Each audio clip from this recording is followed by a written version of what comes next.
The story of Christianity in Kerala is an ancient one, with legend placing its arrival here 2000 years ago.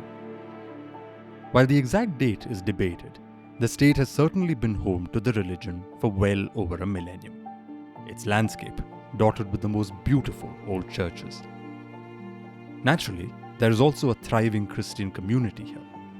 Known historically as the Nasranis, much has been written about their religious history. The legend of St. Thomas, the advent of the Portuguese, and various sectarian schisms. But what was their social, cultural, and political significance in Kerala society? And beyond religious life, how does local history recall the role of the Nasranis in the Kerala story? Welcome to Saga. My name is Manu S. Pillai, and in this series produced by Arpo, we explore Kerala's history, heritage, art, cuisine, and most importantly, the people who keep these traditions alive, blending old with new and tradition with modernity. Pallikonam Rajiv worked for decades as the designer of a popular children's magazine. But in recent years, he's emerged as a remarkable repository of local history. The kind of tales that do not make it to textbooks and formal narratives, but constitute an essential part of Kerala's cultural fabric. A native of Kottayam, one of the most important hubs of Nasrani culture, Mr. Rajiv has many stories to tell about the Christians of this region. And I sat down with him one afternoon in the charming Cheriyapalli church to hear these tales and to learn. ഞാൻ ആദ്യമായിട്ട് ചോദിക്കുന്നത് ഞങ്ങളുടെയൊക്കെ നാട്ടിൽ എൻ്റെ കുഞ്ഞിലേ മുതൽ ഞാൻ കേൾക്കുന്ന ഒരു കഥയാണ്. അമ്മൂമ്മയൊക്കെ പറയും, പണ്ട് ഇപ്പോൾ ഒരു അമ്പലത്തിൽ അല്ലെങ്കിൽ പഴയ ഹിന്ദു തറവാടുകളിലാണെങ്കിലും നമ്പൂതിരിമാരുടെ വീടുകളിലാണെങ്കിലും ഈ ഘീയും എണ്ണയും അങ്ങനത്തെ സാധനങ്ങൾക്ക് വരുമ്പം ഒരു നസ്രാണി തൊട്ടാലേ അത് ശുദ്ധമാകത്തുള്ളൂ. അപ്പോൾ ഈ നസ്രാണി കമ്മ്യൂണിറ്റിക്ക് ഈ അമ്പലങ്ങളുമായിട്ട് ആ ഒരു കോണ്ടെക്സ്റ്റ് എങ്ങനെയാണ് അവർ വന്നത്? തൈലാദി വസ്തുക്കൾ അശുദ്ധമായാൽ പൗലോസ് തൊട്ടാൽ അത് ശുദ്ധമാകും എന്ന് പറഞ്ഞിട്ടുള്ളൊരു ഇത് തന്നെയുണ്ട്. ശരിക്കും കേരളത്തിലെ നസ്രാണി സമൂഹം എന്ന് പറയുമ്പോൾ നമ്മൾ മാർത്തമൈറ്റ് ക്രിസ്ത്യൻസ് എന്നാണ്, അതായത് മാർത്തോമാ ശ്ലീഹായിൽ പരമ്പരാഗതമായി ഒരു പാരമ്പര്യം അവകാശപ്പെടുന്ന ക്രിസ്ത്യൻസ്. അപ്പോൾ അവരെ സംബന്ധിച്ചിടത്തോളം അവർക്ക് കേരളത്തിലെ ഏറ്റവും പ്രധാനപ്പെട്ട റോള് ആദ്യകാലത്തെ പ്രധാനമായിട്ടും അവർ വണികരായിരുന്നു. ഈ ജാതി ഘടനയുണ്ടല്ലോ, ഇതിൻ്റെ ഒരു ഹയറാർക്കി, ഈ ഹയറാർക്കി പ്രകാരം വീട്ടിൽ ഉപയോഗിക്കേണ്ട ഇപ്പം ശർക്കര, നെയ്യ് അല്ലെങ്കിൽ എണ്ണ, ഇത്തരം സാധനങ്ങളൊക്കെ സവർണർക്ക് ഉപയോഗിക്കണമെന്നുണ്ടെങ്കിൽ അന്നത്തെ കാലത്ത് ഈ അയിത്തം, അതായത് തൊടിയിലാണല്ലോ അന്നത്തെ ഏറ്റവും.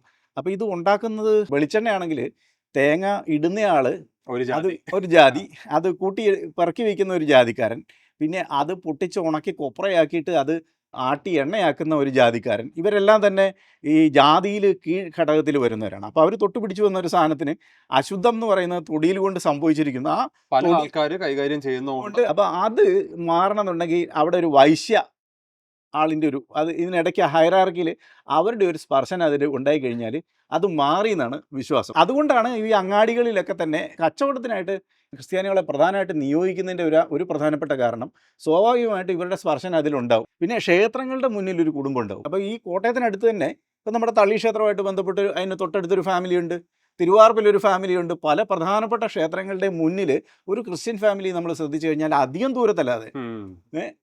ദൂരത്തല്ലാതെ ഒരു ക്രിസ്ത്യൻ ഫാമിലി ഉണ്ടാവും. അപ്പോൾ അവരെ ഒരു രീതിയിൽ ഒരു ഐഡിയൽ മെർച്ചന്റ് കാസ്റ്റ് എന്നുള്ള രീതിയിലാണ്.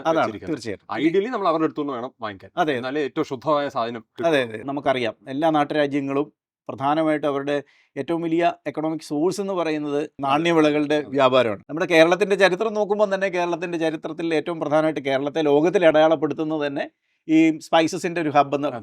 അപ്പോൾ ഈ സ്പൈസസുമായി ബന്ധപ്പെട്ട് ആ ട്രേഡ് ഈ ആദിമകാലം തൊട്ടേ, അതായത് നമുക്ക് പറയാവുന്ന ഒരു മധ്യകാലഘട്ടങ്ങളിലാണ് നമുക്ക് കൂടുതലായിട്ട് റെഫറൻസ്. കൂടുതലായിട്ട് ഈ മധ്യകാലങ്ങളിൽ മുഴുവൻ ഈ അങ്ങാടികളെ നിയന്ത്രിച്ചിരുന്നത് ഈ ക്രിസ്ത്യൻ ഗ്രൂപ്പുകളാണ്. രണ്ടാമത്തെ കാര്യം എന്താണെന്ന് വെച്ച് കഴിഞ്ഞാൽ ഈ തരകന്മാർ എന്ന് പറയുന്നൊരു ഗ്രൂപ്പുണ്ട്. തരകൻ സ്ഥാനം പോലല്ലേ ഇപ്പം? അതെ, തരകൻ സ്ഥാനമാണ്. തരകൻ എന്ന് പറഞ്ഞാൽ തരകൻ എന്നാണ് അതിൻ്റെ വാക്കിൻ്റെ, എനിക്ക് ധാതു എന്താണെന്നറിയില്ല. തരകൻ എന്ന് പറഞ്ഞാൽ കച്ചവടം എന്നാണ്, പക്ഷേ വെറും കച്ചവടക്കാരെന്നുള്ളതല്ല തരകൻ ഉദ്ദേശിക്കുന്നത്. തരകൻ എന്ന് പറഞ്ഞാൽ തരകന് വേണ്ടി വരുന്ന ഒരു ക്വാളിറ്റി എന്താണെന്ന് വെച്ച് കഴിഞ്ഞാൽ, ഇപ്പം വിദേശത്തെ പോർട്ടുകൾ അല്ലെങ്കിൽ വ്യാപാര കേന്ദ്രം, വാണിജ്യ കേന്ദ്രങ്ങളിൽ കുരുമുളകിനും അല്ലെങ്കിൽ ഇവിടുത്തെ ഉൽപ്പന്നങ്ങൾക്ക് അവിടെ എന്ത് ഡിമാൻഡ് ഉണ്ട് എന്ന് കൃത്യമായി അതത് സമയം അറിഞ്ഞിരിക്കുന്ന ഒരാളായിരിക്കണം. അപ്പോൾ വില അങ്ങനെയാണ്, വിലയെപ്പറ്റി അറിയണം. പിന്നെ നാണയ വ്യവസ്ഥയെപ്പറ്റി നല്ല ധാരണ ഉണ്ടാവണം. ഇപ്പം അവിടുത്തെ നാണയവും ഇവിടുത്തെ നാണയവും തമ്മിൽ അതിൻ്റെ ഒരു എക്സ്ചേഞ്ച് ഇത് അറിയണം. അന്നത്തെ കൊമേഴ്സ് നന്നായിട്ട് അറിയാവുന്ന ഒരാൾക്ക് മാത്രമേ തരകസ്ഥാനം കിട്ടൂ. കാരണം ഇവിടുത്തെ രാജാക്കന്മാർക്കോ ഇവിടുത്തെ മറ്റുള്ളവർക്കോ ഒന്നും വില അറിഞ്ഞൂടാ, വിലയെന്നല്ല, പണം കൈകാര്യം ചെയ്യാൻ അറിയില്ല. പക്ഷെ കുറച്ചൊന്ന് റിവൈൻഡ് ചെയ്തിട്ട് ഇവരുടെ ഈ കേരളത്തിന്റെ ഉൾപ്രദേശത്തിലേക്കുള്ള വരവുണ്ടല്ലോ, ഇൻ ദ സെൻസ് ദാറ്റ് ആദ്യമൊക്കെ നമ്മൾ ശ്രദ്ധിച്ചു നോക്കുമ്പോൾ വലിയ പോർട്സ് ആണ്. ഇപ്പൊ കൊല്ലത്ത് കാണും, കൊടുങ്ങല്ലൂർ കാണും. ആ ഒരു ഫേസിൽ നിന്ന് സ്ലോലി ആണ് ഉള്ളിലോട്ട് വരുന്നത്. ഇപ്പൊ കോട്ടയം എന്നൊക്കെ പറഞ്ഞാൽ കുറച്ച് ഉള്ളിലോട്ടുള്ളതാണ്. അതിങ്ങനെ ഏത് പീരീഡിലാണ് ഇങ്ങനെ ഉള്ളിലോട്ട് വന്നു തുടങ്ങിയത് ഈ നസ്രാണി ഫാമിലി? ശരിക്കും കേരളത്തിലെ പരമ്പരാഗത നസ്രാണികളുടെ ഒരു ഭൂമിക എന്ന് പറഞ്ഞു കഴിഞ്ഞാൽ അതിനൊരു തെക്കും വടക്കും ഒരു ബൗണ്ടറി ഉണ്ട്. ആ ബൗണ്ടറി നമ്മൾ പറയുന്നത് ചാലിശ്ശേരി മുതൽ ചാത്തന്നൂർ വരുന്ന, ചാലിശ്ശേരി എന്ന് പറയുന്ന ഭാരതപ്പുഴയുടെ തൊട്ടടുത്ത്, അതായത് കുന്നംകുളത്ത് നിന്ന് കുറച്ചുകൂടെ വടക്കോട്ട് മാറി തെക്കോട്ട് പറയുന്നത് ചാത്തന്നൂർ, അതായത് കൊല്ലം കഴിഞ്ഞിട്ട് ചാത്തന്നൂർ. അതിനപ്പുറത്തോട്ട് സുറിയാനി ക്രൈസ്തവർ, അതായത് പഴയ കണക്കും പ്രകാരം, പഴയ ചരിത്രം പരിശോധിച്ച് കഴിഞ്ഞാൽ ഏതാണ്ട് ഇതാണ് അതിൻ്റെ ഒരു മാർത്തോമാ നസ്രാണികളുടെ ഒരു വടക്കും തെക്കും എന്ന് പറയുന്നൊരു സങ്കല്പം അങ്ങനെ വരുന്നു. ഇതിനകത്ത് ഏറ്റവും പ്രധാനമായിട്ട് ശ്രദ്ധിക്കേണ്ട ഒരു കാര്യം എന്ന് വെച്ച് കഴിഞ്ഞാൽ ഈ കൊടുങ്ങല്ലൂരിൽ നിന്ന് ഉള്ളിലേക്ക് വന്നു കഴിഞ്ഞാൽ ചില പ്രധാന ഹബ്ബുകളുണ്ട്. അപ്പോൾ അത് പ്രധാനമായിട്ടും ആലങ്ങാട്, അതേപോലെ ആലങ്ങാട്, പിന്നെ അങ്കമാലിയൊക്കെ അതിൻ്റെ ഭാഗമായിട്ട് വരുന്നതാണ്. അതേപോലെ പിന്നെ കുറവലങ്ങാടാണ് വരുന്നത്, വടക്കുംകൂറിൻ്റെ ഭാഗമായിട്ട്. കടുത്തുരുത്തി വരുന്നു, പിന്നെ കുറവലങ്ങാട് വരുന്നു. പിന്നെ ഓരോ അങ്ങനെ തുടങ്ങിക്കഴിഞ്ഞാൽ പിന്നെ അവിടെ നിന്നാണ് അടുത്ത ഇതിലേക്ക് പുന്നത്തുറ, പിന്നെ രാമപുരം, പിന്നെ അരുവിത്തുറയിലുള്ള ക്രിസ്ത്യൻസ് നിലയ്ക്കൽ നിന്ന് വന്നതാണ് എന്ന് പറയുന്നുണ്ട്. ഈ പ്രദേശങ്ങളിലൊക്കെ ആരാധന എന്ന് പറയുന്നത് ഈ പള്ളികളില്ല. ഉള്ള ഒരു കാര്യം എന്ന് വെച്ചാൽ അങ്ങാടിയിൽ ഒരു കുരിശുണ്ടാവും. അത് ഈ അങ്ങാടി എന്ന് പറയുന്ന കോൺസെപ്റ്റിൽ അങ്ങനെ അങ്ങാടിയുടെ മധ്യത്തിലോ അല്ലെങ്കിൽ പ്രധാനപ്പെട്ട സ്ഥലത്ത് ഒരു കുരിശുണ്ടാവും. അത് തടിക്കുരിശോ കൽക്കുരിശോ ആയിരിക്കും. ആദ്യകാലത്ത് തടിക്കുരിശായിരുന്നു, പിന്നീട് അത് കൽക്കുരിശായിട്ട് മാറും. അപ്പോൾ ഈ കച്ചവടം ചെയ്യാൻ പോകുമ്പോഴത്തേന് ആദ്യം ഈ കുരിശിൻ്റെ അടുക്ക പോയി തൊട്ട് നമസ്കരിച്ച് അതിനെ തൊഴുതിട്ടാണ് കച്ചവടത്തിന് പോകുന്നത്. ഇറങ്ങി വരുമ്പോഴും അവിടെ ഒരു പ്രാർത്ഥന നടത്തിയിട്ട് പോരും. അപ്പോൾ പ്രാർത്ഥനാലയം എന്ന് പറയുന്നത് ശരിക്കും പറഞ്ഞാൽ കുരിശടിയാണ്. ഇപ്പം നമ്മൾ കുരിശടി എന്ന് പറഞ്ഞാൽ പള്ളിയുടെ കുരിശടി എന്ന് പറഞ്ഞാൽ ഒരു പള്ളി സ്ഥാപിച്ചതിന് ശേഷം പലയിടത്തും ഇക്കാലത്ത് കുരിശടി വരുമെന്നെങ്കിൽ പണ്ട് കുരിശടിയിൽ നിന്നാണ് പള്ളി ഉണ്ടാകുന്നത്. കുരിശടിയാണ് ആദ്യം വരുന്നത്. ആ കുരിശടി അങ്ങാടിയിലാണ്. അപ്പോൾ അങ്ങാടി കുരിശെന്നാണ് പറയുന്നത്. അപ്പോൾ അങ്ങാടി കുരിശുകളാണ് ആദ്യം ഉണ്ടായിരുന്നത്, പിന്നീടാണ് പള്ളികൾ. അപ്പോൾ ഈ സ്ഥലങ്ങളിലൊക്കെ വളരെ പഴക്കമുള്ള പള്ളികൾ. അതെ, പഴക്കമുള്ള പള്ളികളാണ്. പക്ഷേ എനിക്ക് തോന്നുന്നു കോട്ടയം ജില്ല അല്ലെ ഈ ഒരു ചുറ്റുവട്ടത്തിൽ നമ്മുടെ ഈ വടക്കുംകൂർ തെക്കുംകൂർ മേഖല, പഴയ വടക്കുംകൂറും തെക്കുംകൂറും ആണല്ലോ ഇപ്പോഴത്തെ കോട്ടയം എറണാകുളം ജില്ലയുടെ തെക്ക് ഭാഗവും കോട്ടയം ജില്ലയൊക്കെ ഉൾപ്പെടുന്നതെന്ന് പറയുന്നത്. വടക്കുംകൂറിലും തെക്കുംകൂറിലേക്കാണ് ഏറ്റവും കൂടുതലായിട്ടുള്ള ഒരു കുടിയേറ്റം ഉണ്ടാവുന്നത്. കാരണം കാരണം എന്താണ്? അത് അതിനൊരു പ്രധാനപ്പെട്ട കാരണമുണ്ട്. 2 കാരണങ്ങളുണ്ട് അതിനകത്ത് ഏറ്റവും പ്രധാനപ്പെട്ട കാരണം എന്ന് വെച്ച് കഴിഞ്ഞാൽ ഈ കുരുമുളക് എന്ന് പറയുന്ന സാധനത്തിന്റെ ഏറ്റവും ബെസ്റ്റ് കുരുമുളക് കിട്ടുന്നത് വടക്കുംകൂറിലും തെക്കുംകൂറിലും പണ്ട്. അതെ, അത് പറഞ്ഞിരിക്കുന്നത് പിന്നെ ഈ പോർച്ചുഗീസുകാർ പറഞ്ഞിട്ടുണ്ട്, ഡച്ചുകാരും പറഞ്ഞിട്ടുണ്ട്. ഏറ്റവും കൂടുതൽ കുരുമുളക് വാങ്ങിച്ചിരുന്ന വടക്കുംകൂറിനും തെക്കുംകൂറിനാണ് ഡച്ചുകാർ വാങ്ങിച്ചിരുന്നു, പോർച്ചുഗീസുകാർ വാങ്ങിച്ചിരുന്നു. അവിടെ നസ്രാണികൾ അപ്പോൾ അതുകൊണ്ട് അതാണ് ഇവിടെ ഈ ഉൽപാദനം വർദ്ധിപ്പിക്കേണ്ട ഒരു സാഹചര്യം ഉണ്ടാകുകയാണ് നാട്ടുരാജാക്കന്മാർ. അപ്പോൾ നാട്ടുരാജാക്കന്മാർ ഇവരെ എല്ലാം വിളിച്ചിട്ട് ക്ഷണിച്ച് ഇവിടെ കൊണ്ടുവന്ന് ഇവിടെ പാർപ്പിച്ച്. നമ്മൾ പല സ്ഥലങ്ങളും കാണാറുണ്ട്. കാഞ്ഞിരപ്പള്ളി ചേർച്ചിന്റെ കാര്യം പറയാറുണ്ട്. തെക്കുംകൂർ രാജാവാണ് അതിനുള്ള തടിയും സാധനങ്ങളും ഗ്രാൻറ്റും ഒക്കെ കൊടുത്തതെന്ന് പറയും. പൂരക്കാട്ട് പള്ളി അവിടുത്തെ രാജാവ് ബ്രാഹ്മണനാണ്. അത് ക്രിസ്ത്യാനികളാണ് ഒരു യുദ്ധം ജയിപ്പിച്ചു കൊടുത്തത്, അതിന് ഒരു റിവാർഡായിട്ട് അദ്ദേഹം ഈ പള്ളി പണിപ്പിച്ചു കൊടുത്തു എന്നൊക്കെ പറയും. അപ്പോൾ ക്ലിയർലി ഈ രാജാക്കന്മാർ ഇവരെ ക്ഷണിച്ച് വരുത്തി കൊണ്ടുവന്നിരുന്നു. മാത്രമല്ല ഈ കച്ചവടം മാറി കളരികൾ, യുദ്ധം, കൃഷി, ഇതിനകത്തൊക്കെ ഇവർ വരുന്നുണ്ട്. അതിനെപ്പറ്റി ഒന്ന് പറയാം. ഇപ്പം ഞാൻ കോട്ടയം പട്ടണമായിട്ട് ബന്ധപ്പെട്ടിട്ടുള്ള ഒരു ചരിത്രം പഠിക്കുന്നുണ്ട്, ഈ തെക്കുംകൂറുമായിട്ട് ബന്ധപ്പെട്ടു ആയതുകൊണ്ട് ഈ ഒരു മേഖലയിലെ കുറച്ച് കാര്യങ്ങൾ എനിക്കറിയാം. പ്രധാനമായിട്ടും ഇവിടെ തട്ടുങ്കൽ എന്ന് പറയുന്നൊരു ഫാമിലി, അവർ തട്ടുങ്കൽ കളരി, അവർക്ക് കളരി ഉണ്ടായിരുന്നു. അവിടെ തട്ടുങ്കൽ കുഞ്ഞന്ന എന്ന് പറയുന്ന ഒരു വീരാംഗനയെ പറ്റിയിട്ടൊക്കെയുള്ള അവരുടെ മെമ്മറി, അവരുടെ കുടുംബത്തിൽ. പിന്നെ പൊതുവെ പല ആൾക്കാരും ഒക്കെ പറഞ്ഞു കേട്ടിരിക്കുന്ന, നമ്മൾ ഈ വടുതല യുദ്ധത്തെ പറ്റി കേട്ടിട്ടുണ്ട്. വടുതല യുദ്ധം എന്ന് പറഞ്ഞിട്ട് കൊച്ചിയും വടക്കുംകൂറും തമ്മിൽ നടന്ന ഒരു യുദ്ധമാണ്. അതിനുശേഷം കൊച്ചി ചാവേറുകൾ കയറി കൊച്ചിയിൽ ആക്രമണം നടത്തുന്നുണ്ട്, വടക്കുംകൂറിലെ ചാവേറുകൾ. ഈ കുഞ്ഞന്ന നയിക്കുന്ന ഒരു സംഘം പോകുന്നതായിട്ടൊക്കെ പറയുന്നു. അതുപോലെ തന്നെ അഞ്ചേരി പുന്നൂസ് മാപ്പിള പുതുപ്പള്ളിയിലെ വലിയ, അതായത് പുതുപ്പള്ളി പള്ളിയൊക്കെ സ്ഥാപിച്ചത് ഇപ്പോൾ ഇരിക്കുന്ന പള്ളി അഞ്ചേരി പുന്നൂസ് മാപ്പിളയുടെ. അപ്പോൾ അദ്ദേഹത്തിന് വലിയൊരു കളരി ഉണ്ടായിരുന്നു. അദ്ദേഹം വലിയൊരു പിന്നെ ഈ അന്നത്തെ തെക്കുംകൂറിലെ ഏറ്റവും പ്രധാനപ്പെട്ട പ്രാമാണികനായിട്ടുള്ള സൈന്യാധിപനായിരുന്നു.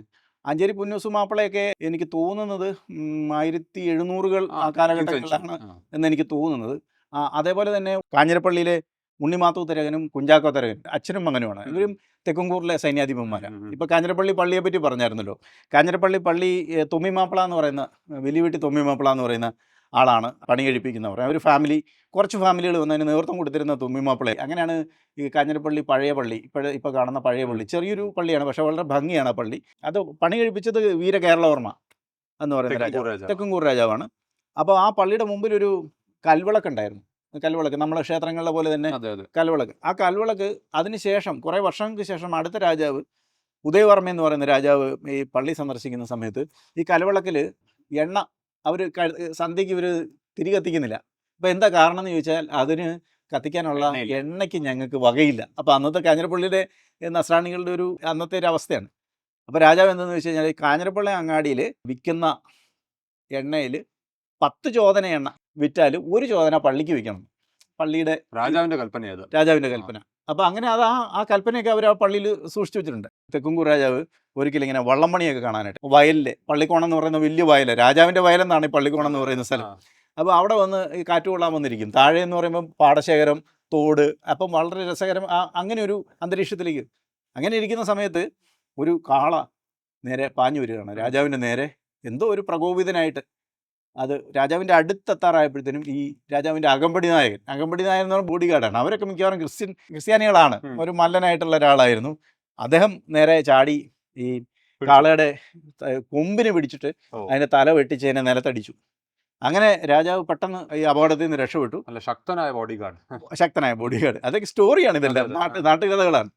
അപ്പോൾ അങ്ങനെ വന്നപ്പോഴത്തേനും രാജാവ് ഈ വ്യക്തിയെ കൊട്ടാരത്തിലേക്ക് വിളിപ്പിച്ചിട്ട് പറയുന്നത് എന്താണെന്ന് വെച്ച് കഴിഞ്ഞാൽ, എന്താണ് പറയുന്നത് ഞാൻ തരും നിങ്ങൾക്ക് എന്ന് പറയും. അപ്പോൾ ഇദ്ദേഹം പറഞ്ഞ എന്നാന്ന് വെച്ച് കഴിഞ്ഞാൽ, ഞങ്ങളുടെ ആൾക്കാർക്ക് ഒരു സ്വന്തമായിട്ടൊരു പള്ളിയില്ല, അതറിയാമല്ലോ. അപ്പോൾ അങ്ങനെ സ്റ്റോറി. അപ്പൊ അങ്ങനെ രാജാവിന്റെ ജീവൻ രക്ഷിച്ചുകൊണ്ട് അതെ, ഇപ്പൊ നമ്മൾ ഇരിക്കുന്ന ഈ ചെറിയ പള്ളി പണിയെന്ന് പറയുന്നുണ്ട്. കളരിയുള്ള നസ്രാണി ഫാമിലീസ്, ആ ഫാമിലീസ് ഒക്കെ ഇപ്പോഴും ഉണ്ടോ? ഈ കളരീസ് മെയിൻറ്റെയിൻ ചെയ്ത് വന്ന ട്രഡീഷൻ ഉണ്ടോ? അങ്ങനെയില്ല. ആ മിക്കവാറും ക്രിസ്ത്യൻ കളരികൾ നിലവിൽ ഒരിടത്തുമില്ല. സ്ഥാനം പണിക്കരുന്ന് തന്നെയാണ് അല്ലേ കുറെയൊക്കെ? അതെ. ഇപ്പം ആ പണിക്കർ എന്ന് പറഞ്ഞു കഴിഞ്ഞാൽ ഇപ്പം നമ്മൾ എടപ്പള്ളി രാജാവിന്റെ അധീനതയിൽ വരുന്നതാണ് പെരുമ്പ്രനാട്. അപ്പോൾ അതിന്റെ ആസ്ഥാനം എന്ന് പറയുന്നത് കല്ലൂപ്പാറയാണ്. അപ്പോൾ കല്ലൂപ്പാറ പള്ളിയും ക്ഷേത്രമൊക്കെ പണി കഴിപ്പിച്ച എടപ്പള്ളി രാജാവ്. അവരുടെ കൂട്ടത്തിലുള്ള അടങ്ങുംപുറത്ത് പണിക്കർ എന്ന് പറഞ്ഞിട്ടൊരു ഫാമിലി ഉണ്ട്. അവർ ശരിക്കും പറഞ്ഞാൽ എടപ്പള്ളി രാജാവിൻ്റെ അംഗരക്ഷകരും അതുപോലെ തന്നെ കളരിയുള്ള പണിക്കർന്ന് പേര് മിക്കവാറും. പിന്നെ ക്രിസ്ത്യൻസിൽ ഞാൻ പ്രധാനമായിട്ടും കളരികളെ പറ്റി പറഞ്ഞപ്പം ഒരു കാര്യം പ്രധാനമായിട്ട് പറയേണ്ടത്, ഇപ്പോൾ പുറക്കാട്ട് രാജാക്കന്മാരെ പറ്റി പറഞ്ഞു. അവരുടെ പടച്ചാൽ യുദ്ധം എന്ന് പറഞ്ഞിട്ടൊരു യുദ്ധം ഉണ്ടായിരുന്നു, പുളിങ്കുന്ന് റാണിയുമായിട്ട് നടത്തി. പുളിങ്കുന്ന് ദേശം എന്ന് പറയുന്നത് വടക്കുംകൂറിൻ്റെ കീഴിൽ വരുന്നൊരു സ്ഥലമായിരുന്നു. ഈ ചമ്പക്കുളത്ത് നിന്ന് കുരിശ് അടയാളമുള്ള കൊടികളും ഒക്കെ ആയിട്ടാണ് ക്രിസ്ത്യൻ സൈന്യം പുറക്കാട്ട് രാജാവിന് വേണ്ടിയിട്ട് യുദ്ധത്തിൽ വന്നത് അവരാണ്. അപ്പോൾ ഇവർ ഈ സൈന്യം ഇതിനകത്ത് പങ്കെടുത്ത് വിജയിപ്പിച്ചതുകൊണ്ട് പുളിങ്കുന്ന് കീഴടക്കാൻ വേണ്ടിയിട്ട് ഈ സഹായം ചെയ്തതിൻ്റെ പേരിൽ ക്രിസ്ത്യൻസിന് വേണ്ടിയിട്ട് പുറക്കാട്ടൊരു പള്ളി വെച്ച് കൊടുത്തത്, പുറക്കാട്ട് പള്ളി. അതാണ് പറഞ്ഞ ആ പള്ളിയുടെ ആ ഒരു ഹിസ്റ്ററി അതാണ്. പിന്നെ നമ്മളിപ്പോൾ ഇവിടെ ഈ ഐമനത്ത് കുറുപ്പം വീട്ടി കൈമൾ എന്ന് പറയും, അവർ തെക്കുംകൂർ രാജാവിൻ്റെ ഒരു കളരിയാണ് അവരുടെ. പക്ഷേ ആ കളരിയിൽ അഭ്യസനം നടത്തുന്ന ആരാന്ന് വെച്ച് കഴിഞ്ഞാൽ നസ്രാണികളാണ്, പുറക്കാട്ട നസ്രാണികൾക്ക് വേണ്ടിയിട്ടാണ് കളരി. അപ്പം നസ്രാണി കച്ചവടം മാത്രമല്ല, എല്ലാ പൊളിറ്റിക്കൽ എക്കണോമിക് പൊസിഷൻസിലും അവർക്കൊരു ഉണ്ട്. ഈ പല സമുദായങ്ങൾ ഉള്ള സ്ഥലമാണല്ലോ കോട്ടയം. നമ്മൾ ജംഗ്ഷനിൽ തന്നെ അവിടെ കോട്ടയം പഴയ സൈറ്റിൽ തന്നെ നോക്കിയാൽ മുസ്ലിം പള്ളിയുണ്ട്, പഴയ മുസ്ലിം പള്ളിയുണ്ട്, ഇതുപോലത്തെ ക്രിസ്ത്യാനി പള്ളികളുണ്ട്, പഴയ അമ്പലമുണ്ട്. ഈ ഒരു റോയൽ സിറ്റി ആയിരുന്നു 18ാം നൂറ്റാണ്ട് വരെ. ഈ കമ്മ്യൂണിറ്റീസ് തമ്മിലുള്ള ഇൻറ്ററാക്ഷൻ എങ്ങനെയാണ്? കാരണം ഞാനിപ്പോൾ പുസ്തകങ്ങളിലൊക്കെ വായിക്കുമ്പം കേട്ടിട്ടുണ്ട്, അമ്പലപ്പുഴയിലൊക്കെ ചില ടെമ്പിൾ പ്രൊസഷൻസിലൊക്കെ സെയിൻറ്റ് തോമസിൻ്റെ ഒരു ഇമേജും കൂടെ അവർ കൊണ്ടുപോകായിരുന്നു. ഹിന്ദുക്കൾ ക്രിസ്ത്യാനികളുടെ പള്ളിയിൽ പോയി കോഴിയെ വെട്ടി കിണറിലിട്ടുന്ന ഒരു ഓൾമോസ്റ്റ് ഒരു ഓഫറിംഗ് പോലെ ചെയ്യുന്ന ഒരു സിസ്റ്റം ഉണ്ടായിരുന്നു. അതുപോലെ ക്രിസ്ത്യാനികൾക്ക് ഹിന്ദു അമ്പലങ്ങളുമായിട്ട് ബന്ധങ്ങളുണ്ടായിരുന്നു. അങ്ങനത്തെ കഥകൾ ഉണ്ടോ? തീർച്ചയായും. ഒന്ന് ഇതിൻ്റെ ഒരു ബേസിക് കോട്ടയം പട്ടണത്തിൻ്റെ ഒരു പരിണാമത്തിൻ്റെ ഒരു ചെറിയ ഒരു ചിത്രം നമുക്ക് തരേണ്ടി വരും. ഒന്ന്, നമ്മുടെ താഴ്ത്തങ്ങാടിയിലാണ് ഇത് അങ്ങാടിയായിട്ട് ഉത്ഭവിക്കുന്നത്. ആ സമയത്ത് തെക്കുംകൂറിൻ്റെ ക്യാപിറ്റൽ എന്ന് പറഞ്ഞാൽ വെന്നിമലയാണ്, ഇവിടെ അല്ല. ഇന്നത്തെ അത് ഒരു 14ാം നൂറ്റാണ്ടിൽ ഇവർ ഇങ്ങോട്ടേക്ക് ഷിഫ്റ്റ് ചെയ്ത്, തെക്കുംകൂർ ഇങ്ങോട്ട് ഷിഫ്റ്റ് ചെയ്ത് കഴിഞ്ഞിട്ട് അവർ പുതുക്കി പണിയുന്നതാണ് ഇവിടുത്തെ മിക്കവാറും ആരാധനാലയങ്ങളൊക്കെ തന്നെ. ഇപ്പം ജുമാ മസ്ജിദ് ഉണ്ട്, തളീക്ഷേത്രമുണ്ട്. ഇത് രണ്ടും ഏതാണ്ട് 25 വർഷത്തിനിടയ്ക്കാണ്. ഇത് പണി കഴിപ്പിച്ച ഒരാളാന്ന് തന്നെ നാട്ടുഭാഷയുടെ മുസ്ലിങ്ങളുടെ ഇടയിൽ തന്നെ പറയുന്നുണ്ട്. ഇതും അതും ഒരാളാണ് പണി കഴിപ്പിച്ചെന്ന് പറയുന്നത് പഴയ ആൾക്കാരൊക്കെ എന്നോട് പറഞ്ഞു കേട്ടിട്ടുണ്ട്. അപ്പം രാജാക്കന്മാരുടെ ഇടപെടലാണ് ഇവിടുത്തെ മുഴുവൻ കാര്യങ്ങൾ. അന്നത്തെ കാലത്ത് ഈ പള്ളിയും വലിയ പള്ളിയൊക്കെ വെക്കാനുള്ള സ്ഥലം കൊടുത്തതും ഇത് പണിക്ക് വേണ്ടി ഉരുപ്പടികൾ കൊടുത്തതും പിന്നെ സഹായിച്ചതെല്ലാം രാജാക്കന്മാരാണ്. അതിലൊരു പ്രധാനപ്പെട്ട സ്റ്റോറി ഞാൻ പറയാം. ഇവിടുത്തെ ഏറ്റവും വലിയൊരു ഭഗവതി ക്ഷേത്രമാണ് നമ്മുടെ പാറപ്പാടം ക്ഷേത്രം. അപ്പോൾ ആ ക്ഷേത്രത്തിൽ ഉത്സവത്തിന് കൊടിയേറ്റുമ്പം കൊടിയേറുന്ന സമയത്ത് അവിടുത്തെ ഒരു ഫാമിലി ഉണ്ട്, പാലപ്പറമ്പിൽ നിന്നാണ് ആ ഫാമിലി മുസ്ലിം ഫാമിലിയാണ്. അവർ വന്നിട്ട് എന്താണെന്ന് വെച്ച് കഴിഞ്ഞാൽ അവർ 3 വെടി ആചാരവെടി മേളിലേക്ക് വെക്കണം. അതുപോലെ ഒരു ക്രിസ്ത്യൻ ഫാമിലിയാണ് ഈ അമ്പലം പണിയുന്നതിന് വേണ്ടിയിട്ടുള്ള ഉരുപ്പടികൾ മുഴുവൻ വെള്ളത്തിന് കൊണ്ടുവന്ന് കൊടുത്ത്. പൊന്നച്ചറക്കാരെന്ന് പറഞ്ഞാൽ ഈ ചെറിയ പള്ളിയുടെ കീഴിൽ വരുന്ന ഒരു ഫാമിലിയാണ്. അവരാണ് അമ്പലം പണിയുന്നതിന്. അപ്പോൾ അന്ന് ഈ കൊടിയേറ്റുന്ന കയറ് കൊടുക്കുന്ന പൊന്നച്ചറക്കാർ ഇപ്പം അവർ മാറിയെന്ന് എനിക്ക് തോന്നുന്നത്. പക്ഷേ വെടിവെക്കുന്ന അവരുടെ ഇപ്പോഴും ഇത് തുടരുന്നുണ്ട്. പഴയ ആചാരം വെച്ച് ഒരു മുസ്ലിം ഗ്രൂപ്പാണ് വെടിവെക്കുന്നത്, കയറ് കൊടുക്കുന്ന നസ്രാണിയാണ്. ഉത്സവം അമ്പലത്തിലെയാണ്. അപ്പോൾ ഇത് ഒരു ഉദാഹരണം മാത്രം. ഈ എല്ലാവരും പരസ്പരം ബന്ധിതമായിരിക്കുന്ന ഒരു സാമൂഹിക ക്രമം ഇവിടെ നിലനിന്നിരുന്നു എന്നുള്ളതാണ്. മറ്റ് സമുദായക്കാർ പള്ളി വരുന്ന ഇതുണ്ടോ? പള്ളി അല്ലെങ്കിൽ പള്ളിയുടെ ഉത്സവമായിട്ട് ബന്ധപ്പെട്ട് വരുന്ന അത് പ്രധാനമായിട്ടും ഇവിടെ കുരിശുപള്ളിയുണ്ട്. കുരിശുപള്ളിയെ സംബന്ധിച്ച് എന്താണെന്ന് വെച്ചാൽ, കുരിശുപള്ളിയുടെ ഹിസ്റ്ററി പുത്തനങ്ങാടി എന്ന് പറഞ്ഞൊരു അങ്ങാടി 1650 അങ്ങാടി വരുന്നത്. ആ അങ്ങാടി വരുന്നത് 18കാരെന്ന് പറഞ്ഞൊരു ഫാമിലീസ് ഉണ്ട്. അത് 18 ക്രിസ്ത്യൻ ഫാമിലി, ഒരു ഈഴവ ഫാമിലിയാണ് 18കാരെന്നാണ് പറയുന്നത്. അപ്പോൾ അവർക്ക് വലിയ പ്രാമാണികതയുള്ള ഒരു അങ്ങാടിയായിരുന്നു പുത്തനങ്ങാടി. അപ്പോൾ അവിടെ ഈ അങ്ങാടിയിലൊരു കുരിശ് നാട്ടിയിരുന്നു. അപ്പോൾ ആ കുരിശിനെ പറ്റിയിട്ടുള്ള കഥയുള്ളതെന്നു വെച്ച് കഴിഞ്ഞാൽ, കുരിശിനെ തൂട്ടിക്കടന്ന് കിട്ടിയ ഒരു മരക്കുരിശാണ്. അതിന് ഒരു അത്ഭുത സിദ്ധി ഇവർക്ക് തോന്നി. ഒരു കഥയുണ്ട്, ആ അത്ഭുത സിദ്ധിയൊക്കെ ആയിട്ട് ബന്ധപ്പെട്ടൊരു കഥയൊക്കെ ഉണ്ട്. അപ്പോൾ അത് കൊണ്ടുവന്ന് അവർ നാട്ടിയിട്ട് അവിടെ നാട്ടിയതാരാന്ന് വെച്ച് കഴിഞ്ഞാൽ ഈ ഈഴവ ആൾക്കാരാണ് ഇത് കുഴിച്ച് നാട്ടുകയും ഇതൊക്കെ ചെയ്യുന്നത്. അപ്പം ഇത് ഹിന്ദുക്കളും ക്രിസ്ത്യൻസും എല്ലാം ആ കുരിശിന് മുന്നിൽ ആരാധന തുടങ്ങി. ഇന്നും ഈ കുരിശുപള്ളിയിൽ വരുന്ന ആൾക്കാരിൽ ഭൂരിപക്ഷം ഹിന്ദുക്കളാണ്. കുരിശുപള്ളി പള്ളിയാണ്, ഈ ചെറിയ പള്ളിയുടെ ഇടവകയുടെ കീഴിൽ വരുന്ന ഒരു പള്ളിയാണ്. അവിടുത്തെ ആചാരങ്ങളും കാര്യങ്ങളും എല്ലാം ക്രിസ്ത്യൻസ് ആണ് ചെയ്യുന്നതെങ്കിലും അവിടെ വരുന്ന ഒരു വലിയൊരു വിഭാഗം ആൾക്കാർ, ആ നാട്ടിലുള്ളവരും പുറം ദേശത്ത് നിന്നും ഹിന്ദുക്കളായിട്ടുള്ള ആൾക്കാർ അവിടെ വന്ന് ഇതിൽ ചെയ്യുന്നുണ്ട്. അവർക്ക് വലിയൊരു വിശ്വാസമാണ്. കുരിശോപ്പൻ എന്ന് പറയുന്നൊരു സങ്കല്പത്തിൽ തന്നെയാണ് തോമസ് ലീഗയുടെ പേരിലാണ് ഈ കുരിശിങ്ങനെ കിട്ടുന്നത് തന്നെ. ഒരുപാട് അമ്പലങ്ങളിൽ നമ്മൾ കേൾക്കാറുണ്ട്, വിഗ്രഹം കിട്ടി അമ്പലം സ്ഥാപിച്ചു. ഏകദേശം ആ ഒരു സെയിം അത് കുരിശുപള്ളി അങ്ങനെയാണ്. ഇപ്പം എൻ്റെ അമ്മയൊക്കെ ഏത് കാര്യങ്ങളും ആദ്യം ഈ പൈസ എടുത്ത് മാറ്റി വയ്ക്കും. ഇപ്പം വീട്ടിലെ എന്തെങ്കിലും ഒരു പ്രധാനപ്പെട്ട ചടങ്ങുകളൊക്കെ വരുമ്പോഴത്തേനും അതിന് മുന്നോടിയായിട്ട് ഈ അമ്പലങ്ങളിലും പള്ളികളിലും ഒക്കെ കൊണ്ടുപോയി. അപ്പോൾ ആദ്യത്തെ കാശ് കുരിശോപ്പനാണ് വയ്ക്കുന്നത്. കുരിശോപ്പൻ എന്നൊരു സങ്കല്പമാണ്. അത് ക്രിസ്തുവിനെ ആയിരിക്കാം. As we paused our conversation briefly, Mr. Rajiv took me on a tour of the church that hosted us.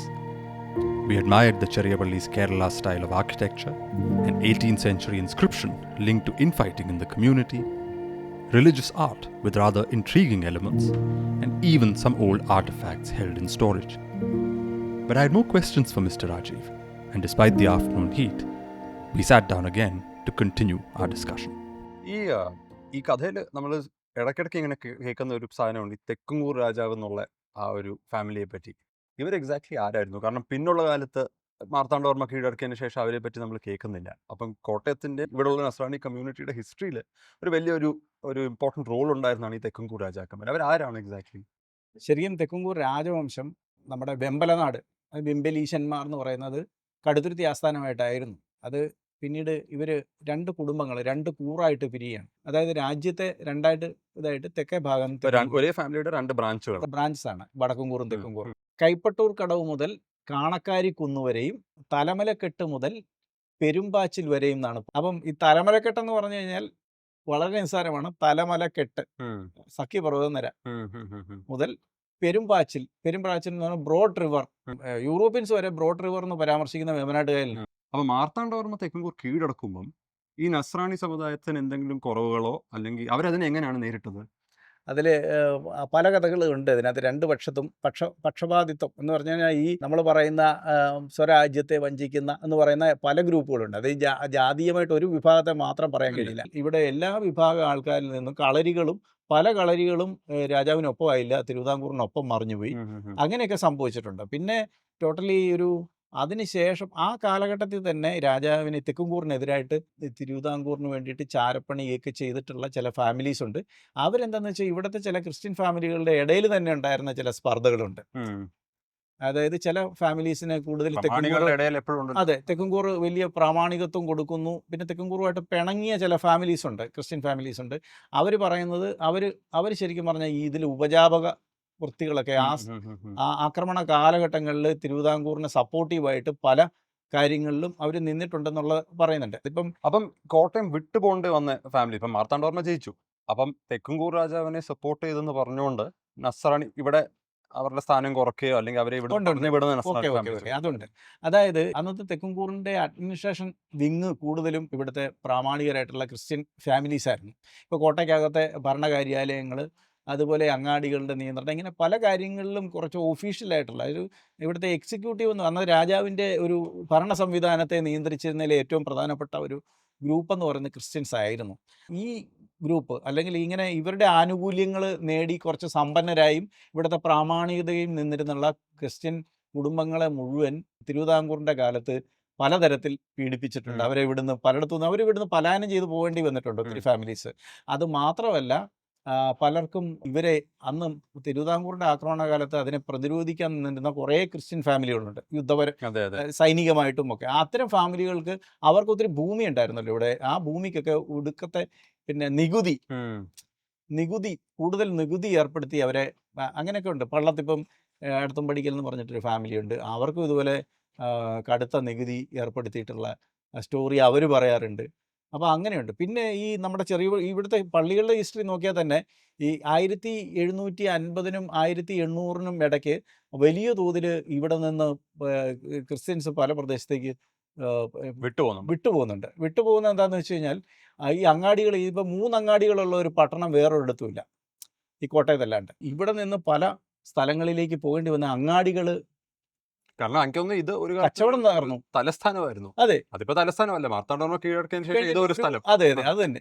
പണ്ടത്തെ രാജാക്കന്മാർ തെക്കൂർ രാജാവാന്നേലും അവർക്ക് ഈ യുദ്ധം ചെയ്യാനൊക്കെ ക്യാപിറ്റൽ വേണം, പൈസ വേണം. അത് സാധാരണ ട്രേഡിംഗ് കമ്മ്യൂണിറ്റീസ് ഇന്ത്യയിൽ എവിടെ നോക്കിയാലും ബാങ്കേഴ്സും ട്രേഡേഴ്സും ആണ് കൊടുക്കുന്നത്. അപ്പം തെക്കുംകൂർ രാജാക്കന്മാർക്ക് ചിലപ്പോൾ ഇവിടുത്തെ നസറാണികളായിരിക്കും ഫൈനാൻഷ്യൽ സപ്പോർട്ട് കൊടുത്തത് ഈ യുദ്ധത്തിന്.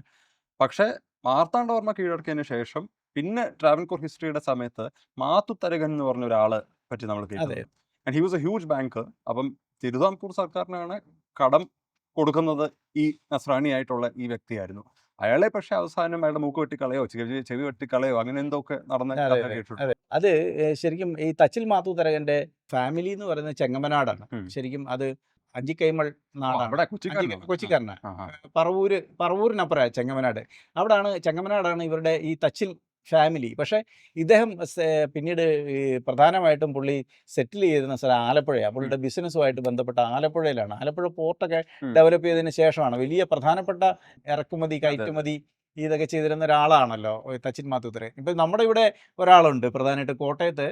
ഈ നമ്മൾ സാധാരണ പറയുന്നൊരു ചൊല്ലുണ്ട്, അതായത് താടിക്കാരൻ തൊമ്മന്റെ തോണിച്ചാത്തം പോലെ എന്ന് പറഞ്ഞൊരു ശൈലിയുണ്ട് ഇവിടെ.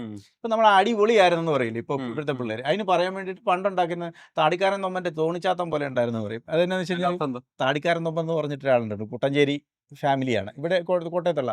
അപ്പോൾ അദ്ദേഹം ജീവിച്ചിരുന്നത് തെക്കുംകൂറിൻ്റെ അവസാന കാലഘട്ടത്തിലാണ് പുള്ളി ജനിച്ചത്. പക്ഷേ പുള്ളിയുടെ കൂടുതൽ ജീവിതകാലം തിരുവിതാംകൂറിൻ്റെ ഒരു ആദ്യ കാലഘട്ടങ്ങളിലാണ് പുള്ളി ജീവിച്ചിരുന്നത്. തച്ചിൽ മാത്തൂത്തരകൻ്റെയൊക്കെ ഏതാണ്ട് സമപ്രായക്കാരനായിരുന്നു. ഈ മാത്തൂത്തരകനുമായിട്ട് യോജിച്ചായിരുന്നു ഇദ്ദേഹം ബിസിനസ് നടത്തി. പുള്ളി പ്രധാനമായിട്ടും വള്ളങ്ങൾ ലീസിന് കൊടുക്കുക. അതായത് അന്നത്തെ കാലത്ത് റോഡ് മാർഗ്ഗ ഗതാഗതം ഇല്ലല്ലോ, പ്രധാനമായിട്ടും വള്ളങ്ങളല്ലേ. ഇപ്പോൾ ചരക്ക് കയറ്റും ഇതെല്ലാം മുഴുവൻ നടത്തുന്നത്. അപ്പോൾ ഇദ്ദേഹത്തിന് 100 കണക്കിന് വള്ളങ്ങൾ, കെട്ടുവള്ളങ്ങളുണ്ട്. അപ്പോൾ ആ വള്ളങ്ങളെല്ലാം പുള്ളി കൈകാര്യം ചെയ്യുക ട്രാൻസ്പോർട്ട് ബിസിനസ്സാണ് പുള്ളിക്ക്. ഇദ്ദേഹം ഓരോ വള്ളങ്ങൾ ഇറക്കുമ്പോഴും തോണിച്ചാത്തം നടത്തും. ഇപ്പം വള്ളം ഇറക്കുമ്പോഴത്തേനും വലിയ സദ്യ നടത്തും. അതിന് പള്ളിയിൽ നിന്ന് വികാരിയച്ഛനോ ആരെങ്കിലും വന്ന് പൂജ ഇതൊക്കെ നടത്തി പ്രാർത്ഥനയൊക്കെ നടത്തി ഇത് വെള്ളത്തിലേക്കൊക്കെ ഇറക്കി കഴിഞ്ഞാൽ പിന്നെ വലിയ ദിവസങ്ങൾ നീളുന്ന സദ്യയാണ്. അതെല്ലാ വിഭാഗം കോട്ടയത്തുള്ള ആര് വന്നാലും ഭക്ഷണം കൊടുക്കും. അപ്പം അത് പല സ്ഥലങ്ങളിൽ നാട്ടുകാരെല്ലാം വരും. ഓരോരുത്തരുടെയും ഈ ഇതിനനുസരിച്ച് സ്റ്റാറ്റസിനനുസരിച്ച് പല സ്ഥലങ്ങളിലായിരിക്കും സദ്യകൾ നടത്തുന്നത്. പക്ഷെ ഒരേ വിഭവങ്ങളൊക്കെയാണ്. അത് ഈ പാനിയും പഴവും ഒക്കെ ഉണ്ടാവും. പാനിയും പഴം എന്നൊക്കെ പറഞ്ഞ് ക്രിസ്ത്യൻ സദ്യയുടെ ഭാഗമാണല്ലോ. അപ്പോൾ ഇതെല്ലാം ആയിട്ടുള്ള വലിയ സദ്യയൊക്കെ നടത്തും. സർവാണി സദ്യയാണ്. അപ്പം അത് ഈ നാട്ടുകാർ പറയുന്നത് വെച്ചാൽ അത് വലിയ സംഭവമായതുകൊണ്ട് താടിക്കാരൻ തൊമ്മൻ്റെ തോണിച്ചാത്തം പോലെ എന്ന് പറയും. നല്ല എങ്ങനെ ഉണ്ടായിരുന്നു, ഗോൾഡ് സ്റ്റാൻഡേർഡ് പോലെയാണ്. അതെ അതെ അതെ, അങ്ങനെ ഒരു വാക്കുണ്ട്. അപ്പം ഈ ആളും ഈ തച്ചിൽ മാത്തൂത്തരകനും ഒരേ കാലഘട്ടത്തിലാണ്. ഞാൻ അവസാനമായിട്ട് ഒരു കാര്യം ചോദിക്കാം. പള്ളിക്കോണം രാജീവ് എന്ന് പറഞ്ഞ ഒരാൾ എങ്ങനെ ഈ കാര്യങ്ങളൊക്കെ പഠിച്ചു തുടങ്ങിയത് ഒരു വ്യക്തി എന്നുള്ള രീതിയിൽ? കാരണം താങ്കൾ ഒറിജിനലി ഇതല്ലായിരുന്നല്ലോ ചെയ്തുകൊണ്ടിരുന്നത്. അപ്പൊ ഇതിനകത്തോട്ടൊക്കെ എങ്ങനെയാ വന്ന് ചാടിയത്? നമ്മൾ ചില കാര്യങ്ങൾ എന്താണെന്ന് വെച്ച് കഴിഞ്ഞാൽ ചില നിയോഗങ്ങൾ എന്നൊക്കെ പറയും. നമ്മളത് ശരിക്കും പറയാം ആ വാക്കിന് നമ്മൾ സാധാരണ നൽകിയൊരു യുക്തിപരമായി ആ നിയോഗം എന്നുള്ള വാക്കിനൊരു വലിയ റിലവൻ്റ് ഒന്നും അല്ല. കാരണം ഒരു കാര്യം പഠിക്കുന്നതിന് നമ്മളൊരു പ്രത്യേക താല്പര്യം വയ്ക്കുന്നു, കുറേ കാലം അതിൻ്റെ പുറകെ അലഞ്ഞ് നടക്കുന്നു, അത് നമ്മൾ മനസ്സിലാക്കുന്നു എന്നൊക്കെ പറയുന്ന ഒരു കാര്യമുണ്ട്. അവിടെ അന്നേരം നിയോഗം എന്ന് പറയുന്നതിന് വലിയ പ്രസക്തിയൊന്നുമില്ല. പക്ഷേ ഞാൻ ആ നിയോഗത്തിൽ വിശ്വസിക്കുന്നുണ്ട് ഒരു പരിധിവരെ. കാരണം ഞാൻ എങ്ങനെ ഇതിൽ വന്നു എന്നുള്ളതെന്ന് എനിക്ക് കൃത്യമായിട്ട് പറയാൻ പറ്റില്ല. പക്ഷേ ഒരു കാര്യമുണ്ട്, ഞാൻ ജനിച്ചു വളർന്ന സ്ഥലം ഞാൻ പറഞ്ഞല്ലോ, പള്ളിക്കോണം എന്ന് അതെ. പറയുന്ന വയൽ, അവിടെ ഒത്തിരി ഹിസ്റ്ററി ഉണ്ട്. ഈ തെക്കൻകൂർ രാജാക്കന്മാരുമായിട്ട് ബന്ധപ്പെട്ട ഓർമ്മകൾ മുഴുവൻ ഞാൻ ആ കാളയുടെ കഥ അതെ പറഞ്ഞില്ലേ, അതെ അങ്ങനെ നൂറുകണക്കിന് കഥകൾ ആ പ്രദേശത്ത് ഈ ഈ ആ കാലഘട്ടമായിട്ട് ഒരു 350 വർഷത്തെ മുമ്പത്തെ കോട്ടയത്തിൻ്റെ ഹിസ്റ്ററിയായിട്ട് ബന്ധപ്പെട്ട് ഒത്തിരി കാര്യങ്ങൾ പറയുന്ന ആൾക്കാർ അവിടെ ഉണ്ടായിരുന്നു. അപ്പോൾ എൻ്റെ ചെറുപ്പത്തിൽ എൻ്റെ അച്ഛൻ പണിയെടുക്കുന്ന സമയത്ത് അച്ഛൻ്റെ കൂട്ടത്തിൽ തൊട്ടടുത്ത് വന്നിരിക്കുന്ന വർത്തമാനം പറയാൻ വന്നിരിക്കുന്ന എന്ത് പണിയായിരുന്നു? അച്ഛൻ കാർപ്പൻട്രി ആയിരുന്നു.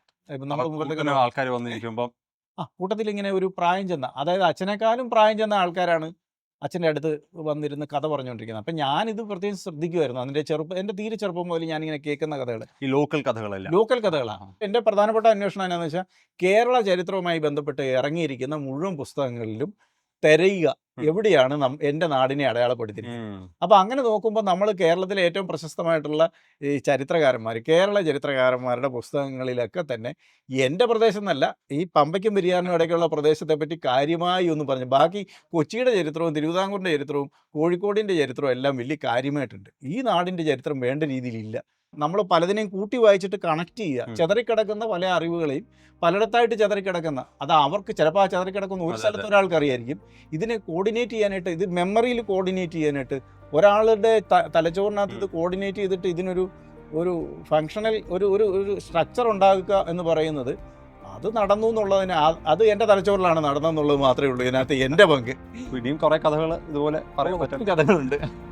I could have spent a whole day with Mr. Rajiv, listening to him talk about Kottayam, its tales and religious culture. He was brimming with energy and enthusiasm, and I learnt a great deal from him. And as we parted that afternoon, I felt a kind of reassurance that so long as persons like Pallikonam Rajiv continue to catalogue and remember our past, the real Kerala story will never be forgotten. Thank you for watching this episode. We'll be back with more in the Saga series. I'm Manu S. Pillai, and see you next time.